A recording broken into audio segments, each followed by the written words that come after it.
The Highlands of Scotland. Beneath these dark waters lie one of the world's greatest mysteries, the Loch Ness Monster. In the early 1970s, a series of remarkable photographs hit the world's press. They were the best evidence yet that the monster existed. They were all taken by one man, Frank Searle. He took more pictures of the monster than any other living person. But his methods made him enemies. I'm very happy to call Frank Searle a liar, a plagiariser, and a defamer. The actual scientific contribution that he made himself is, I would say, nil. And overall, we would have probably been better off if he'd not come here at all. His private life provoked rumour and controversy. Well, Frank Searle had these girl Fridays, and I walked up to her and I said, "Have you ever seen the monster?" And her reaction to that was, just looked at me and said, "The only monster I've seen around here is Frank Searle." In 1984, amidst a background of violence, intimidation and jealous rivalry, Frank Searle disappeared. He did rock a few boats and he upset a few people over the other side of the loch. And it's not unheard of for somebody to just vanish. And if you vanished in here, who'd ever know? Who'd ever know? What happened to monster hunter Frank Searle?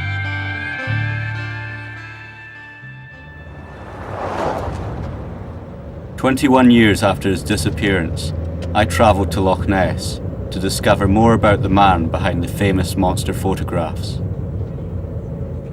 Who was Frank Searle? What drove him to devote 14 years of his life to the monster? And why had he disappeared?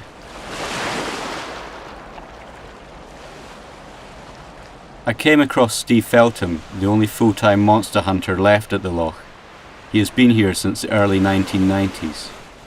It is a boy's own adventure in this little country where every square inch is labelled and owned by somebody. It's all mapped, it's all controlled, totally understood. 23 miles out here where we don't know what these things are that are swimming about in there. And so to be able to drive up the M5, M6 and up the A9 and get here and get involved in a world-renowned mystery and adventure, why isn't there a blooming mobile library van with a monster hunter in it every mile around this loch side? I don't know.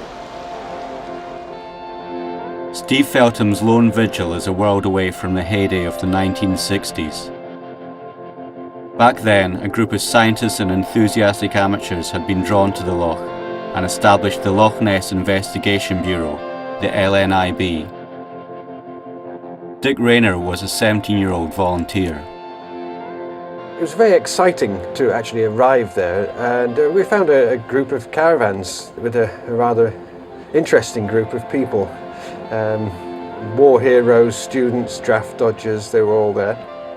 And we lived in a sort of small communal lifestyle, I suppose. It was the mid-60s and it was everything that one would have hoped for, really. There was a sense of adventure among the people who were looking for evidence for strange creatures in the loch. We had to get up early in the morning before dawn, then take one of the old camera vehicles out to the appointed location somewhere around the loch, then just settle down for the day's watching. The spirit was there. Everyone who turned up at the camp felt that they could be the ones to take the film the very next day that would solve the mystery.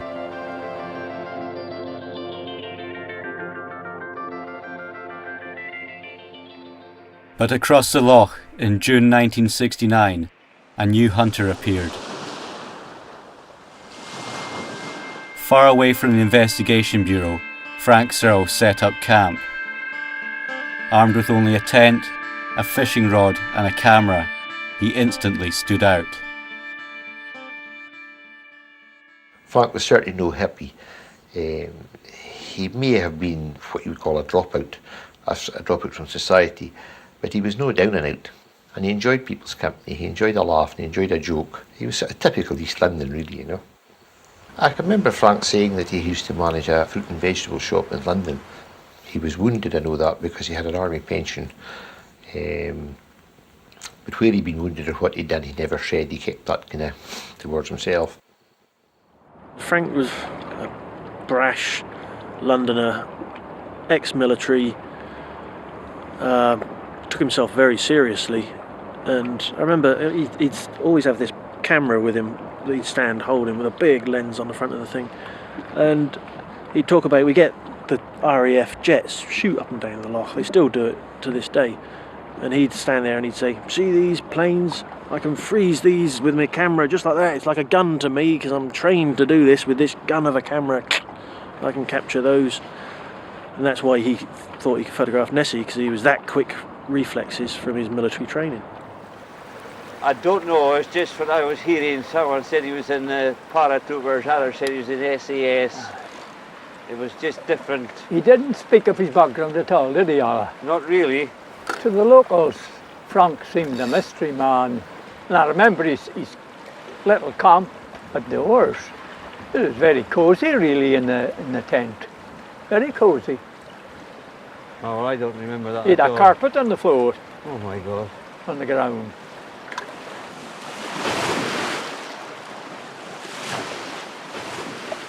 There's never been anybody else that's done what I do except for Frank Searle.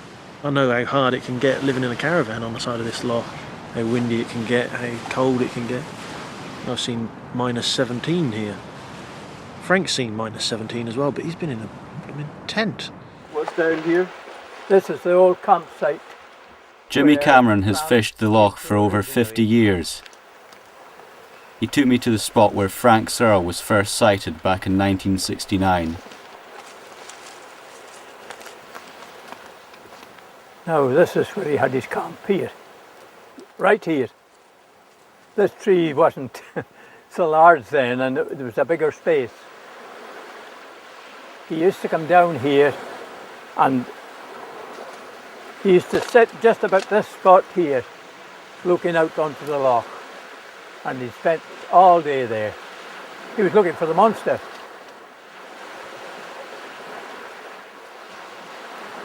These posts that you see here, these were put in by Frank when he made his jetty. That is all that's left of Frank after 35 years. Frank watched the loch for the next 3 years, keeping his distance from the other hunters. He reported numerous sightings of the monster, but he failed to capture anything on film. On the opposite shore, it took Dick Rayner only 10 days before he achieved a major breakthrough for the Investigation Bureau. Around midday on the 10th day, I was sitting on top of the camera vehicle, and the water was flat calm, and just suddenly I saw this silver line coming out of Dawes Bay about a mile away across the other side of the loch, and this thing was coming along the loch. At that point I started filming. The object proceeded along parallel to the shore as far as I could see, and during the second part of the film the pleasure cruiser Scott 2 comes into view. It is only about half a mile away compared with the distance to the object, which is about 1 mile away. At that point I thought I'd filmed the Loch Ness Monster. Frankly, I thought I was going to get into trouble for filming it because it wasn't very big. Rayner's film intensified the hunt for the monster. With 23 miles of water to search, the Investigation Bureau decided to approach Frank Searle with an offer. If they lent him a camera with a telephoto lens, he would share with them any images he obtained to prove they were genuine. On the 1st of September 1972, Frank Searle got what he'd been waiting for. A startling picture appeared in the nation's papers. It was the closest glimpse of the Loch Ness Monster ever seen. Within 2 months he had a second photograph published, but Frank had reneged on his deal with the Investigation Bureau. He'd taken his images straight to the press. Whilst questions were asked in monster hunting circles, the pictures caused a public sensation. This was just the beginning of Frank Searle's extraordinary rise to fame.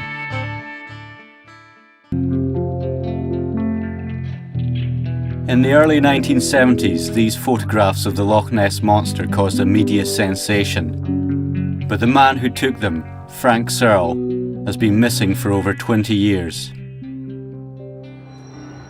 All I'd discovered up in Scotland was that Frank Searle had been in the army, had worked as a greengrocer, and was originally from London's East End. If I could only find his birth certificate, I might be able to discover more.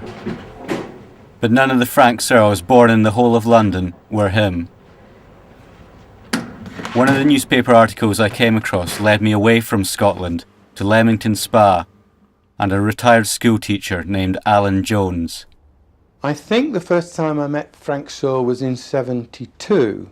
It was the result of me seeing a television programme about the Loch Ness Monster. And at the time I had a group of children in school who were just about to leave. The following morning I went into school and spoke to them about this programme. The response almost straight away was, let's do that, let's go. And it was outrageous. I mean, it was an outrageous thought. In a very, very short time, we put together an expedition.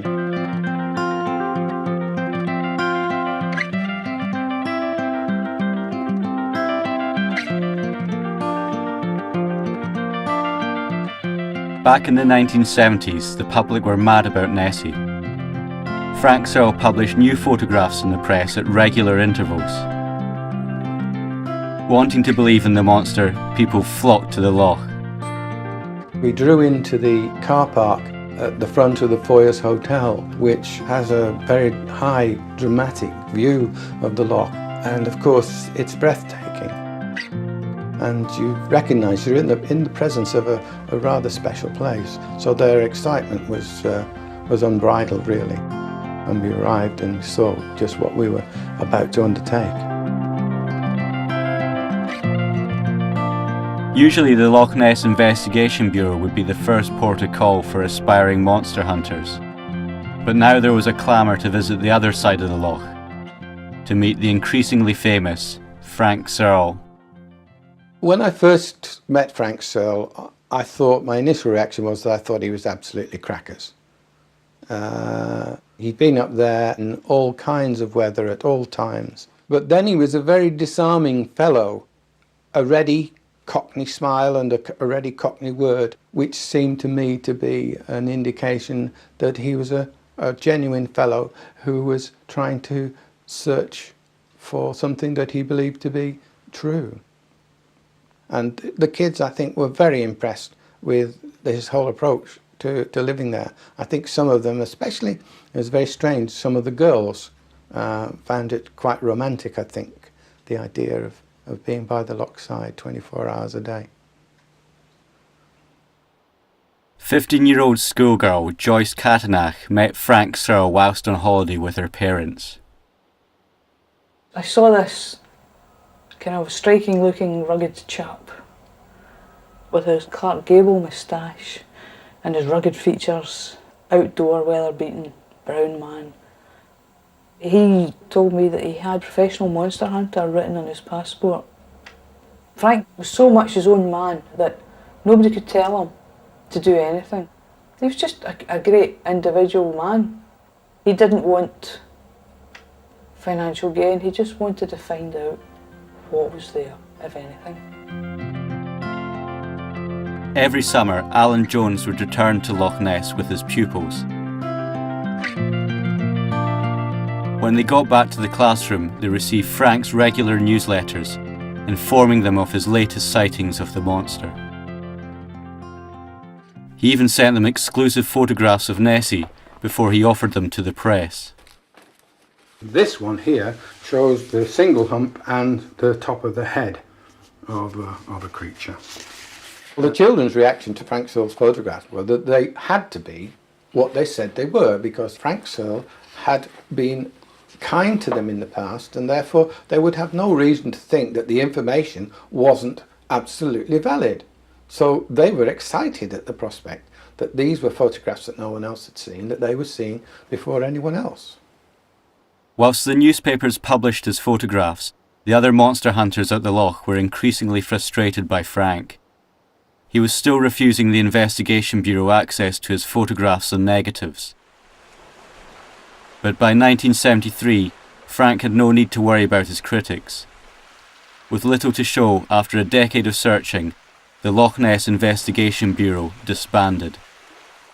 Once the LNI had ceased its surface watching, then the number of people looking at the loch was back to what it had been before, which is the local people and one other, Frank Searle. The Loch Ness Investigation Bureau may have deserted the loch, but on the south side there is Frank Searle. Frank was now such a celebrity that he frequently appeared on radio and television as the resident expert on the Loch Ness Monster. I'd gone into all the evidence, talked to local people who'd had sightings and so on, sorted out the wheat from the chaff because there's been a lot of rubbish written about Loch Ness. I find that the evidence was absolutely overwhelming. I wondered why no one had ever taken a clear picture. I always carry a cine camera when I'm out in the boat. If one of the beasties pops up 40 or 50 yards from the boat, then I should grab the cine and this will be the jackpot.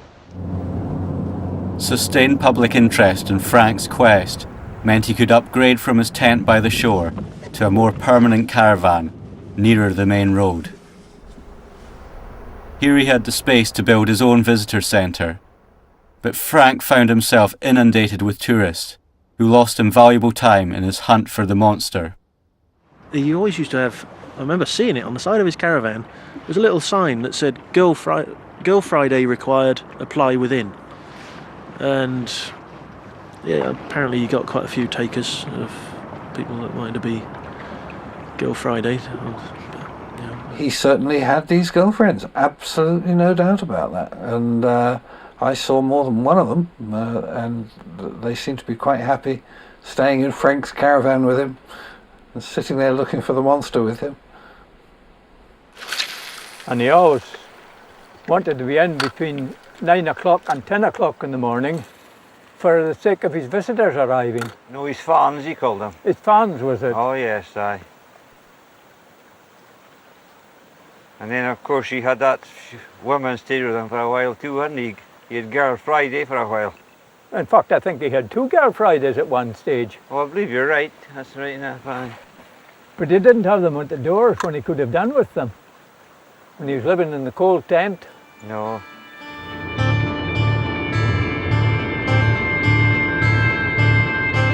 I decided to find out if these Girl Fridays really existed. In one of Frank's newsletters, I came across Leva Petton, a monster huntress who'd been at the Loch in the 1970s. Perhaps she would know more about Frank. I traced her back to her native Belgium.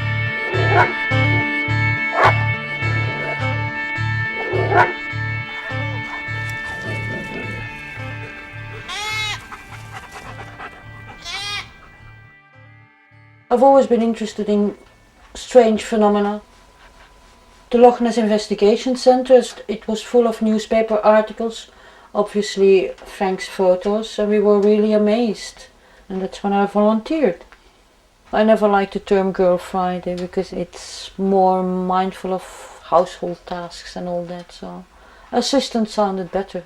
He was in his 50s and I was 24 or something at the time, so I was young then. He wasn't handsome or dashing, not outstanding in any way. He was also very opinionated. He had this British are the best in the world, men are better than women. But I think part of it was a bit of a front, you know, a bit of a showman. I was living with Frank as his mate. There was no romantic involvement, never was, not for him, not for me, but we were involved physically. It sounds harsh perhaps, but that was the 70s, people experimented. And there was no AIDS back then, so it wasn't anything wrong back then, not to us. As well as keeping a diary and writing a newsletter to his fans, Frank harboured greater literary aspirations. He wrote a book and in 1976 he found a publisher. The blurb described Frank as having become almost as much of an institution as Nessie itself. Frank was at the peak of his fame, but the publication of the book would prove to be the start of his downfall. I bought a copy of Frank Searle's book, and the weather was very poor, so I sat in the tent in the rain reading through the book and was interested to see what his descriptions were of recent events which I might not have been familiar with. And at one stage I started to read a piece on the fossil record, which seemed very much out of place with the rest of the book. The rest of the book had been a very folky kind of book, and all of a sudden it started to be quite serious and using words which didn't seem to match the language of the rest of the book. And I had this extraordinary thought that I'd read all this before. And I think there are 1,400 words which are precisely the words that I'd written 2 years before, reproduced in this new book. And I just, at that stage, my heart sank. You know, a lot of the trust that I'd given just seemed to sort of ooze away. It was a case of plagiarism. Alan Jones's lawyers threatened to sue Frank's publishers, and the book was withdrawn from the shelves. I had returned all the favours that he had done for me and the kids, and that this was a betrayal of that friendship. I had no communication with him whatsoever during that period or since.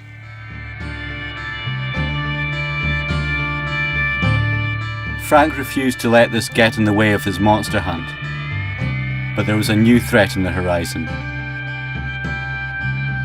By now, a new generation of hunters had appeared at the Loch. Adrian Shine was an amateur naturalist who set out to continue the work of the disbanded Investigation Bureau with his own Loch Ness project. Where the Bureau had failed with cameras, Shine hoped to succeed underwater with sonar. Our whole effort was put into these sonar patrols. We were rather irreverent by the standards of the 1960s in our approach to the subject. For us, it was a question of just seeing. We'd already got back to the position of trying to see whether there's anything there at all. To our surprise, there were contacts we didn't understand. Like his predecessors, Shine was also suspicious of Frank Searle. I have to admit that as far as Frank Searle is concerned, he was well known in the trade as a bad hat. Yeah. There was a collision between what had been the norm, which were fairly organised attempts to slowly investigate Loch Ness, and an individual's attempt to produce a status for himself, fraudulently based, and who had an antagonism towards what he might have seen as something bigger or in some respects better. I hope we were better. The race was on in a renewed effort to find the monster.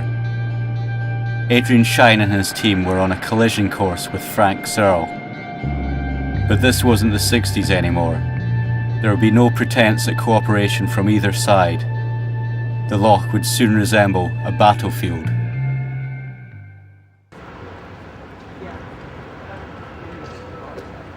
My hunt for Frank Searle continued. I'd uncovered a letter in which Frank signed himself E.F. Searle. I returned to the family records centre and found an Eric Frank Searle from Staines that appeared to fit the bill. But there was no record of death for this man. Could Frank still be alive? Throughout the 1970s, whilst Frank continued his hunt, others made their own unique contributions in the search for the monster. His canonicals fanned by the breeze. A vicar from Dorset attempted an exorcism upon Nessie. If thou cloak thyself no more in manifestations of prehistoric demons. Begone, thou hideous demon, unto thine appointed place.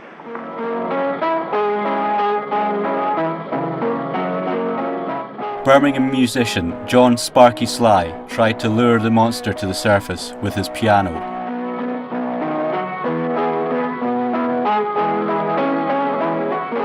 During his visit, he found time to make an amateur film featuring a rare interview with Frank Searle.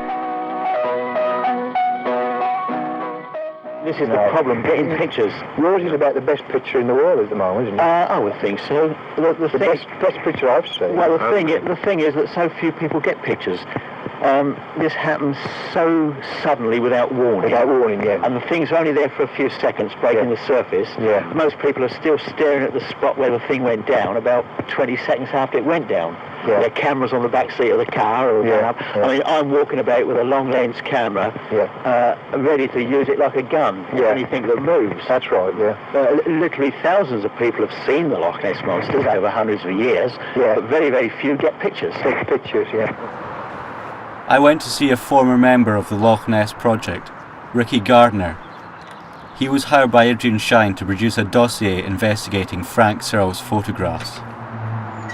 Hi Ricky, it's Andrew. Nice to meet you. Ricky Gardner was an art teacher, and he was a member of the Magic Circle. So he was also quite good at spotting deception. Well, this is most of the old material.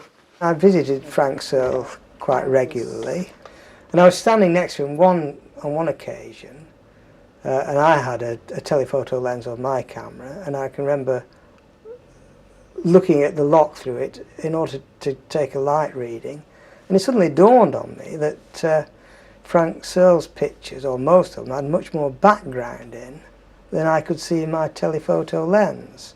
So it suddenly became clear to me that they weren't taken with the sort of lens that he'd said they were taken with. How close was you when you spotted the monster, Frank? Oh, well, this is one of the problems, but the nearest I've been is about 600 yards. 600 yards? Which is one hell of a long way when you're trying to get detailed photographs. Yeah, yeah. In this photograph, he took a photograph of the head and neck, apparently.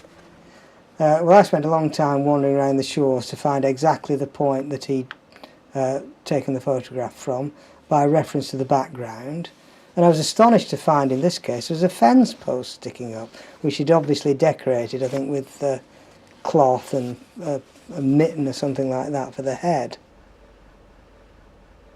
The monster has come to the surface, right? Actually, they don't really come to the surface for any reason, I think, and most of my fishermen and gamekeeper friends go along with this. Yeah. But they break the surface by accident when they're chasing the salmon. I see. Like the plesiosaur, which they resemble in shape, they've got to be fish eaters. Yeah. There's nothing else in the loch. So what is a monster? A monster is something from a kid's comic or from science fiction. Yeah. They're not monsters. No. I think Alex in the first place was probably just trying to indicate the size. Yeah. But we call them the creatures or the animals, and most of the locals refer to them as the wee beasties. Yeah. Well, yeah, in Searle and in Ness, during one year when I was up there were a series of pictures of dinosaurs on postcards. I think it was a Brontosaurus. This is the one. And Frank cut from it the head and neck, the hump, and these were then pasted onto a photograph of water, and then the picture was re-photographed.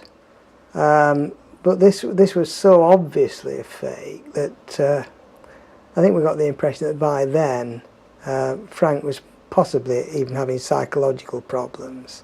Yeah. Oh, yes, Frank. Was there anyone with you when you sighted the monster, or did you on your own? Several times I've had someone with me. Visitors or? The pictures I took in October 1972, I had an Australian school teacher in the boat with me, who was staying with me. Oh, I see. Picture I took on July the 9th, 1974, had an art student from Yorkshire staying with me. She was with me in the boat.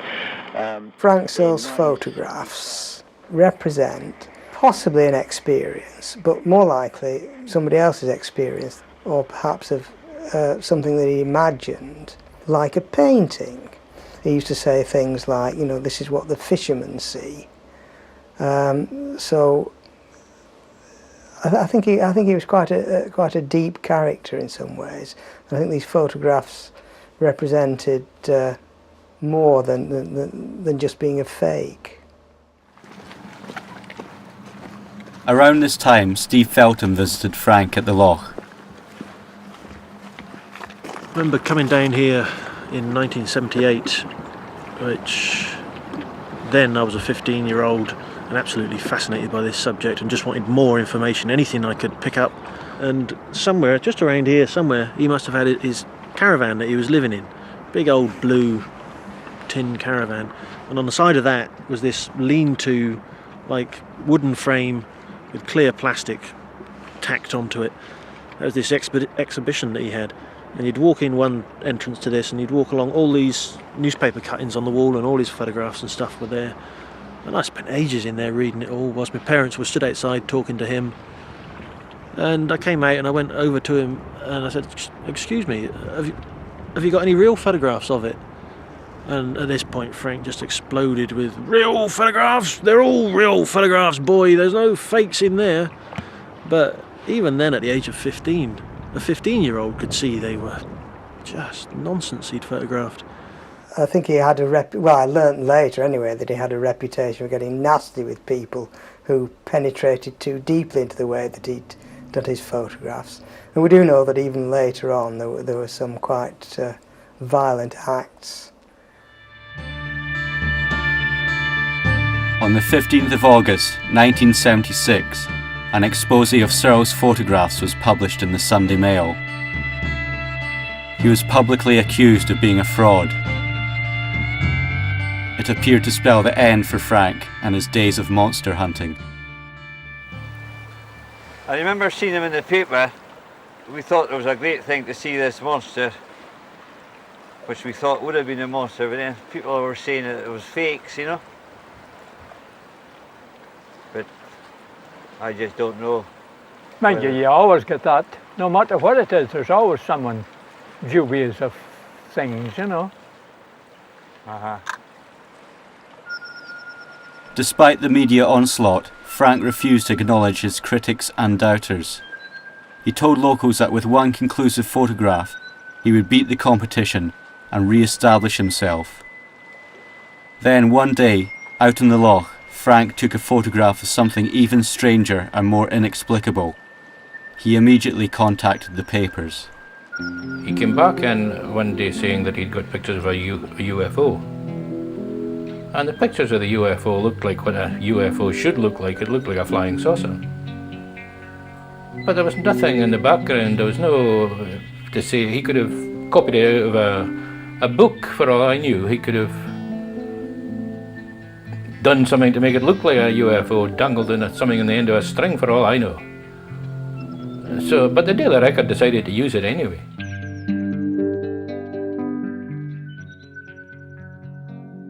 He said it just came flying over and I took a photo and that was it. Personally, Frank, I think that wasn't a real UFO. Because Frank talked about those other photos and that one he refused to discuss. And I rather think that he didn't want to say, listen, I faked that photo as a joke, because that would discredit his photos of the beast. But that's my personal impression, that he threw something in the air and took photos to test his camera speed or his ASA or whatever it's called. He even had a flying saucer over Loch Ness at one stage. Oh, well. Do you remember that? I remember something about it. I don't know, it was taken up here somewhere, around about Forge Hotel, I reckon. But someone said it was the monument, it was in the Forge Park, it was. There's a monument and a fountain, you know, and the top of the fountain just looks like a flying saucer.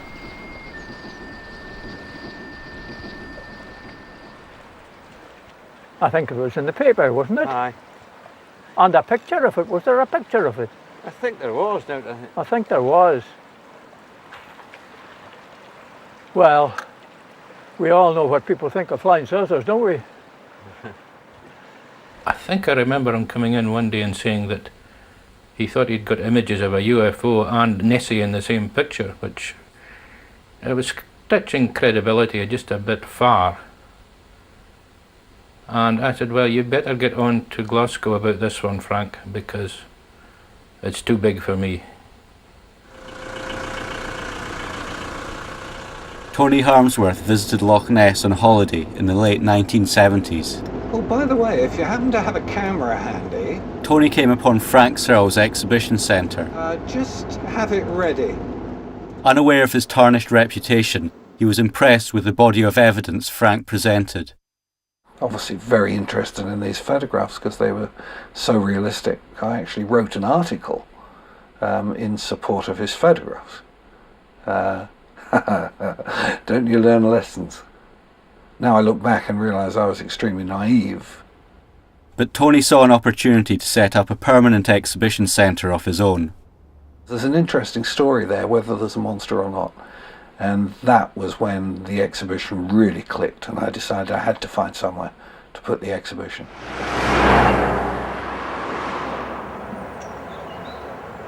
As Tony's exhibition took shape, its contents enraged Frank Searle.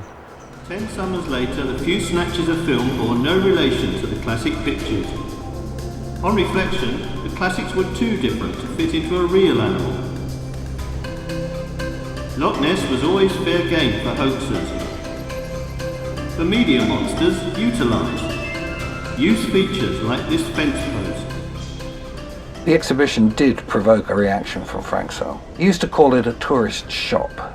He had people who were suckered in the same way that I was into believing his stories and pictures, and he would send them round to the exhibition, and they would sometimes cause a fuss. Occasionally they'd cause enough of a fuss that I'd show them the Sunday Mail newspaper article, and then they'd disappear really angry. Frank's exhibition was for free, and he always thought it a pity that people on the other side would charge money for something that was less interesting than his stuff. I mean, a serious scientific exhibition wouldn't go about selling wee monsters, would it? Or ashtrays with monsters on them. Incidentally, I have one of them, but that's a different matter. But he didn't have any respect for those people. With his life's work now publicly denounced, Frank's search became even more desperate. Frank did try to catch the monster, but he certainly wouldn't have killed it. He wanted to catch one alive, and well, he would have taken it from there. At least have somebody examine it, or put it in a bathtub or whatever. But I doubt very much that he would have killed it. He wanted to one day call a newspaper and say, "Come over here, I've got one of them." He would have loved to be famous for that, rather than famous for being the monster hunter. He would have loved to have caught one, or at least be believed. But soon he would experience a different kind of notoriety in the pages of one Sunday tabloid. Well, at a certain time, Frank, there was this young lady, incidentally she was called Pat, and she was small, red-headed and very fat. And she just loved going to bed with Frank, so Frank said she can stay. And I said, come on, 3 people in a small caravan. On the one hand, I was glad that she was doing that part of the job rather than me, to be honest. Because he may have thought he was gifted to women, but he wasn't. I didn't really like, well, I just got fed up, I think. And by that time I'd met somebody, and he said, let's move to Inverness, so we did. Frank Searle's resentment of other Loch Ness investigators was reaching an extreme. He planned to destroy everyone's reputations in a controversial second book, Hunting Nessie.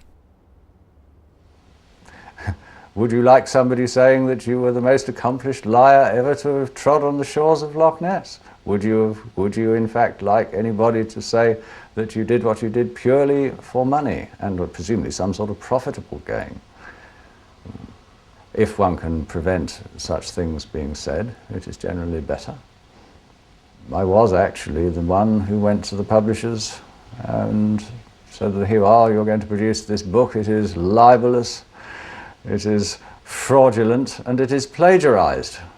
And the poor editor took a pill, a bitter pill, I suspect, and withdrew the book. The withdrawal of the book signalled a change in Frank. For 13 years he had shrugged off every other setback. Now, under fire from his critics, Frank's anger spilled over. I think poor Frank Searle had had a rough time, perhaps. It was the end.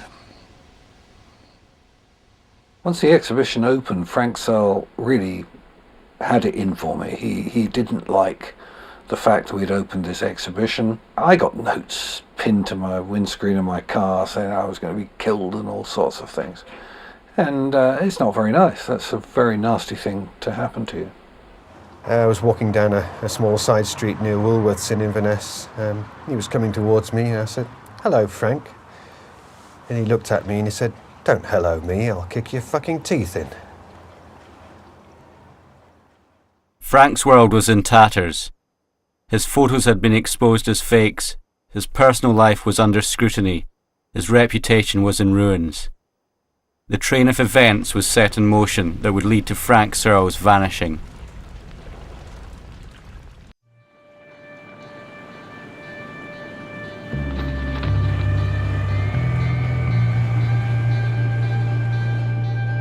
By 1983, it was Adrian Shine who dominated Loch Ness investigations. Soon after Shine had prevented Frank Searle's second book from being published, the ancient walls of Urquhart Castle were vandalised. I tracked down David Martin, one of Shine's student volunteers who remembered events at this time. Oh yes, I saw the graffiti on the Carford Castle. I mean, the letters were 3 feet high. They were a metre high, big red letters written on the walls. Shine, con man. But it was, you know, you're thinking, but this is ridiculous. This is an historic building and somebody's graffitiing on these walls of this castle where thousands of people come down and see it. You know, this is really not acceptable behaviour.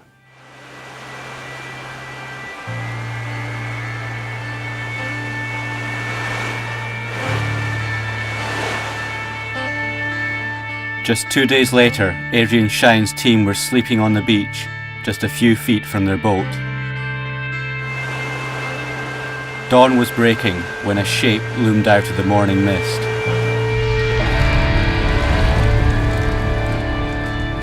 5 or 6 in the morning, one of these volunteers had rushed in. Somebody had turned up in a boat very early in the morning and had thrown a petrol bomb, a Molotov cocktail, at these students.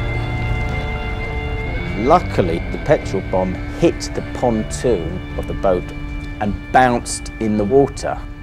I mean, if it had caught the petrol tank of the boat, then we could have had all sorts of mayhem in that situation. Quite frightening, really. Well, horror.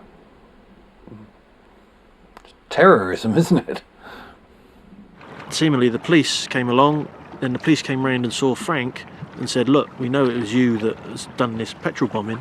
And Frank, who was in the army for a good few years, he's supposed to have said, "It wasn't me. If it was me, I'd have done it properly."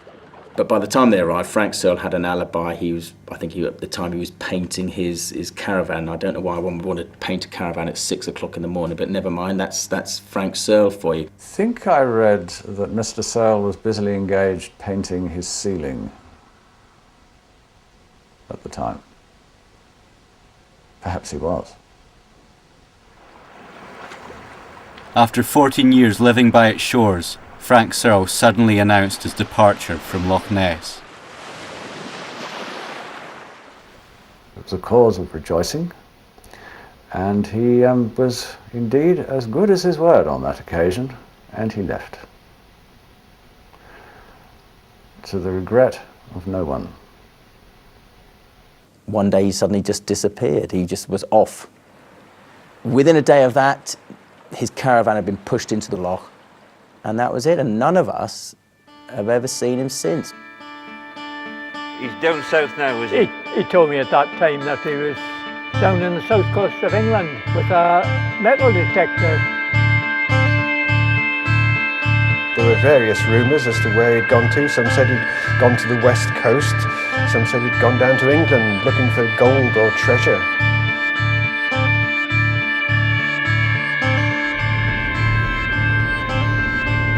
For the past 6 months, I had been searching for Frank without any success. In one last attempt, I placed an advert in a treasure hunting magazine. Incredibly, it drew a response. Frank Searle had been sighted in the northwest of England near Blackpool. I even obtained the address of the house he was lodging at. I met Frank in 1991 when I purchased this property, and we became very good friends over the years. Bill told me that after leaving Loch Ness, Frank moved to a bedsit in this building, where he lived alone for the next 18 years. Frank lived at this address up until 6 weeks ago, and he passed away suddenly, but peacefully. There wasn't a lot of possessions, a couple of photographs, that's all. He lived very simply. He loved his gardening every day. Out of all the tenants, Frank was the only one that attended the garden. And here he would grow vegetables, flowers, shrubbery, tomatoes, plenty of tomatoes. And it was really looking nice, you know. He spent many, many happy hours here, you know, so. And was that Frank at his happiest, do you think, you know, tending his garden? Yes, he loved his garden, yes. In 1998, Bill said Frank suffered a stroke that left him confined to his room. His beloved garden went unattended for the last 7 years of his life. Frank was a very private person. He didn't go into detail on any of his personal life. And did he talk about ever going back to Loch Ness? Never mentioned going back, and he didn't mention them too often.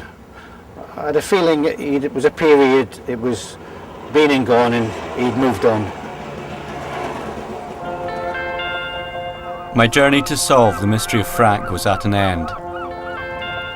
I had missed being able to talk with him by just 6 weeks. His death was so recent that it hadn't yet been recorded at the Family Records Centre. Not even his photographs or diaries from Loch Ness remained. In the end, Frank Searle was as elusive and mysterious as the creature he once searched for. Enigmatic to the last, no one will ever know what Frank really saw at Loch Ness. And another day I was speaking to him down there, and he was telling me about this animals he saw on the shore the other side of the power station. And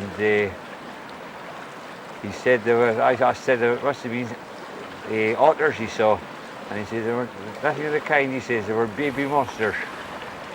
But I didn't say any more to him, I just let him carry on and made him think there were monsters. Oh yes, poor Frank, he liked to think that we've seen monsters.